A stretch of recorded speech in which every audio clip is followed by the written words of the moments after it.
He has spoken on the topics faith, family and freedom in Cuba, Belgium, Brazil, Congo, UK and all over the USA to crowds from 14 to 40,000. International leadership speaker, trainer and coach. Author of Learn to Raw Leadership, Attitude Hack, Live a More Excellent Life, 5 Battle Strategies of a Victorious Warrior. 2021 President's Lifetime Achievement Award recipient. Founding partner of the John Maxwell team. Toastmaster International Speech Competition semi-finalist. Founder of Tell It Like It Is TV, ThatGuyRocks.com and ThatGuySpeaks.com. Creator of Story Power TV, Transforming Grace TV, and Leading Leaders Podcast. Producer of 4 TV programs and podcasts for Liftable TV and World Trumpet Television as well as multiple social media channels. Please help me welcome J Loren Norris. Have you ever been caught up in that game of, what do you want me to tell you first, the good news or the bad news? Do you want me to tell you the truth or do you want me to tell you the lie that makes you feel good? You know, it always seems like there's the one hand or the other, the accept the truth or believe the lie. But there's really a challenge when you think about all of the sales pitches and the salesmanship that goes into everything from buying a product to hiring a coach or a doctor or a physician or hiring a plumber or an electrician. They want to tell you the good news and the bad news, or the good news before the bad news, or the bad news before the good news. And it's almost as if choosing the good news first or the bad news first is going to change the outcome of the bad news, but it's not. But the salesmanship also includes sometimes telling you what you want to hear. I was watching a couple of Facebook little shorts this morning, and one of them was a lady talking about being a teacher and how her role was to teach math to kids who didn't want to learn math. And so the art form was, how do you get kids who don't want to learn math to learn math? And she said, well, what kids? Are these kids who enjoy math? Are they good at math? Do they like math? The answer was no, they're just kids who are close to the building. Listen, leaders have to beware of the beautiful lie. There's a lot of them out there, beautiful lies that is. And there are a lot of leaders who've been succumbed to the beautiful lie, and that's what I'm going to talk about today on Leading Leaders. Subscribe now for our extensive video library of leadership lessons promoting faith, family, and freedom.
I just realized I've been talking all this time with my microphone turned off,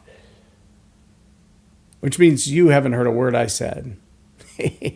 So I'm going to start over, kinda. I'm J Loren Norris with Leading Leaders Podcast. And I'm afraid that there are those who believe the beautiful lie. And the beautiful lie is not a specific lie. The beautiful lie is the lie that makes you feel good. The lie that's like the icing on the cake. When you get the thing that you wanted to get, you feel like you won. You've got the emotional set that says, yay me, I got all this and I feel good about it. Well, sometimes it's weeks, maybe days, maybe hours before buyer's remorse sets in. You feel like you've been had. You got all the goods, but they weren't all they were cracked up to be. That coaching program you signed up, that fitness program you signed up for, that new gym membership that you signed up for, that new car that you bought, all the bells and whistles aren't quite what you thought they were going to be, and now you feel like, well, I wish I could get out of that, but it's too late, you can't. And sometimes the salesmanship that goes into that is the reason that you feel like you've been had. Sometimes, though, the salesmanship is what made you feel good, like you were getting the icing and the cake too. And that's not always the case. Recently, I had a conversation regarding a radio show. I had heard an ad on the radio that, hey, we'll help you develop your show. We'll help you get your show ready. We'll help you get it heard. You get all these spots that go with it, blah, blah, blah. So call in. And I thought, well, if you got a good radio show, there are some people who got a premium time slot. Their show has 11 million listeners. That doesn't include their podcast and videos and everything else. It's just what they have on the radio. And I thought, that's pretty impressive. That could be a great opportunity. What's the ROI look like on it? How hard is it what does it take to invest in it? How hard is it to get your money back on it? So I submitted my information and I waited for a call back. Well, I got the call back and the conversation went something like this. The conversation started with him calling saying, hey, we've got some time slots available. Here's some of those time slots. And, here's the kind of people who have had great success in those time slots. And as I listened, I realized that these are time slots that, just based on what I know about marketing, because I did spend 10 years representing Verizon as a marketing person and a salesperson. So I've done some radio trades. I've bought airtime for the publisher and things of that nature in the past. And so when he started talking about the day parts of when these shows would run, he's talking about hour-long shows. And I'm like, well, an hour-long show is a pretty good show. That's not a 3-hour show, but it's an hour. And so what would that look like? Well, he said, well, if you bought the 4 a.m. slot, it's about $1,000 a month. $12,000 a year, not unreasonable. If you bought the 6 a.m. slot, though, it's over $2,000 a month. And this is just the airtime. That's not production cost. That assumes you do all your own production and you send it to the radio station. It also isn't any online digital, so that doesn't put you in any of the digital platforms like iHeartRadio or Spotify or any of the others. That's another $250 a month or another $4,000 or $3,000 a year. So you can keep adding up. I mean, now we're in the $25,000 a year type of a level for a 6 a.m. 1-hour show. But by the way, that's on a Saturday or a Sunday morning. If you want afternoon on those days, which 4 o'clock in the afternoon, I'm not sure how you consider that prime on a Saturday when most people are watching college football or mowing the lawn, but that's an $800 a show or $3,600 a month plus the digital plus production. So you could be spending somewhere near $50,000 a year to buy your time to have a show on the radio. Now, I'll be honest and tell you, there are a whole lot of people that I know who have dived into that opportunity or a similar opportunity and said, well, I'm going to be on all these television shows, or I'm going to be on all these radio shows, or I'm going to host my own show. And they have no idea what the cost is. I have people on a regular basis who ask me to produce their show. And when I tell them, on average, just the production side that I do, because I don't do the fine editing, I don't do any distribution, I do that for my stuff. I pay for that for my stuff. I don't do that for my clients. But if you want to help coach you from the media standpoint of being in front of the camera and making sure you turn the microphone on and make sure the lights are in the right place, I can help with that, and I can bring my studio equipment and shoot for you. On average, it's going to minimum about $200 an episode, but that's assuming that we pick the set and we shoot 12 episodes in a day or over a couple of days, because I'm not setting it all up to do one episode for a couple $100. your minimum bill is going to be about $2,500 to $3,000 just for my work to produce half a season or so. That's just to produce the shows. And by the way, that's really, really cheap. The average is anywhere between $500 and $800 to produce it. Then you've got to buy the airtime, et cetera, et cetera. When you feel like you've been told, hey, this is how you get famous, this is how you get publicity, you can pay a publicist to buy your way into radio or television to get the notoriety, to get on the show. But in all of those, whether you're talking about getting on TV, getting on radio, getting in magazines, publishing your own magazine, publishing your own podcast, the question you've got to ask in every one of those is, am I buying this space for vanity's sake? Or have I figured out how I'm going to get ROI on the backside of this? I was speaking just last night with a client who wanted me to do a lot of filming and a lot of production. And when we started going through it, she's like, well, I heard you say it was X dollars per episode, so I want to do 3 episodes. I said, I'm not tearing my studio down to move it to another location for that amount of money. And she said, well, but that was the price that you quoted. I said, no, you misunderstood. The price that I quoted was the package, which breaks down to about that. But now that you're telling me that your vision of your episode is possibly 4 different locations in one day, there's absolutely no way you're going to get anybody to shoot it for that. You couldn't shoot it with your cell phone for that. And so the realism that goes into that process of understanding what all goes into it, what it takes to produce it, versus the vision that for a small amount of money, I can be famous, I can be on TV, I can have this production. Those are 2 totally different things. And I'm not picking on this individual. I found this in the industry of coaches and people wanting to break into entrepreneurship, that they're thoroughly convinced that if I just get the right notoriety, if I just get noticed in the right place, if I just get discovered in the right place, then I can be TikTok famous. And the minute I become TikTok famous, then I'll start to generate a whole lot of money.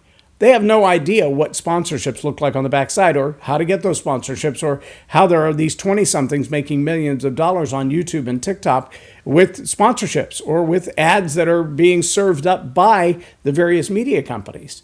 They have no idea. But they do know that there's a salesman somewhere who sold them on, if you just write me a check for the right size, I will make you famous. I will make you a celebrity. I will make you well known. And being a celebrity, being well known, makes you a trusted advisor. And as a trusted advisor, it's because everybody knows you that you're seen as an expert. Don't believe the beautiful lie. Leaders understand the difference between the fluff and the smoke and the puffs up your skirt that allow you to believe you're going to be something special when you really haven't offered anything of value to anybody else. A leader recognizes the great resume, the great soundbite, the great video production work. And trust me, I do this show as a very basic, simple show. I haven't begged for subscribers. I've never asked for a sponsor of the show. I've asked for people to help pay for the distribution, $5 at a time, to share these leadership lessons around the world, but I've never asked anyone to be a sponsor on this show. Why? Because this show is a work of my heart. Leading Leaders Podcast is designed to reach out to people who need to learn some basic stuff about leadership. I don't promote myself as a leader to CEOs. I don't promote myself as a leader to commanding generals. That's not who I am. It's not what I do. But I do know there are a lot of people in the space that I'm in that are a few years behind where I'm at, who haven't made the mistakes that I've made, invested the money where I've made it, and wasted money along the way. And those are the people that I want to reach. Also, the young people who don't have fathers in their home, who don't have relationships that can tell them, hey, let me give you a little warning sign about what you're about to do. I am a father, and I have raised my kids and now raising my grandkids, or at least involved in that. I've seen a thing or two, and I just want to share those ideas. This show is not about being famous. I'm not looking to build 10 million followers. If people are following it and sharing and subscribing, awesome. And if they're not, I'm not losing any sleep over it. I don't have a whole lot invested in it other than the time and the commitment to be here on a regular basis. See, the beautiful lie that you may believe might be about relationships. It might be about growing up. It might be about wealth. It might be about what some people would call woke, that you're a perpetual victim. And because it makes you feel good to think, well, because I'm a victim, everybody else owes me, or somebody owes me. Somebody's got to pay me back for all the bad stuff I've been through. Those beautiful lies, those deceptions, those things that are told just to make you feel good, they serve no one. No one. And if you've hired someone who's told you, yeah, we can fix your plumbing problem, but it's going to cost X, get a second opinion. Because they may oversell you on the problem that you have just to sell you a bigger product on the backside. It happens in every industry, from air conditioning to plumbing to automotive to coaching to video production. Everybody has to sell what they sell in order to make their living, but they don't have to do it dishonestly. So my caution to you as a leader is to be aware of what big lies, what beautiful lies, what petting your ego vanity lies are being told to you. I finally told the guy at the radio station, look, I'm not trying to speak negatively of your product. I'm just being honest to say, I understand, because I've been on both sides of this, that certain airtime buys are vanity. So I'm asking you, do you have any ratings about that day part, about who would be watching, about what kind of people they are, so I can tailor a show to that audience? He said, no, we don't really have any stats on it. That would be up to you to build the audience. And I said, well, why would I pay you $50,000 a year for airtime when I can build my audience on so many other platforms? For the amount of money that you're talking about, I could build a really nice studio and do a podcast like this one. Or I could build a really nice studio and buy my own Roku channel. And if I've got to build the audience myself, I could be buying bus ads or billboard ads and building an audience that way to drive them to the products that I already do. Why would I add radio to that as an expense? And again, I'm not speaking negatively about this individual or the radio station. I'm just saying from a realistic standpoint, there are a lot of people who bought that idea, hook, line, and sinker. I'll be famous because I'll be on radio. It's worth the $50,000 investment. But 6 months in, they realize, I bought the cake and the icing is made of mud. And there's no way to get out of it now because you got a contract. Don't believe the beautiful lie. And the biggest red flag you should have is when the beautiful lie teases your vanity. When the beautiful lie doesn't seem to have a lot of substance about it, but it makes you feel really good about yourself. Any sales pitch that makes you feel really good about yourself only, that you should question. Put a little more research into it, do a little more homework, and ask yourself, is this a decision I'm making because it feels good, because it's vanity? Or is this a decision I'm making because it serves me and the people that I serve well? Leaders don't believe the beautiful lie. Leaders ask the question, is this for real, and is it going to serve me well? That's my challenge to you today. Ask yourself honestly, is this my vanity, or is this my future of productivity? I'm J Loren Norris with Leading Leaders Podcast for Tell It Like It Is TV. Have a blessed day.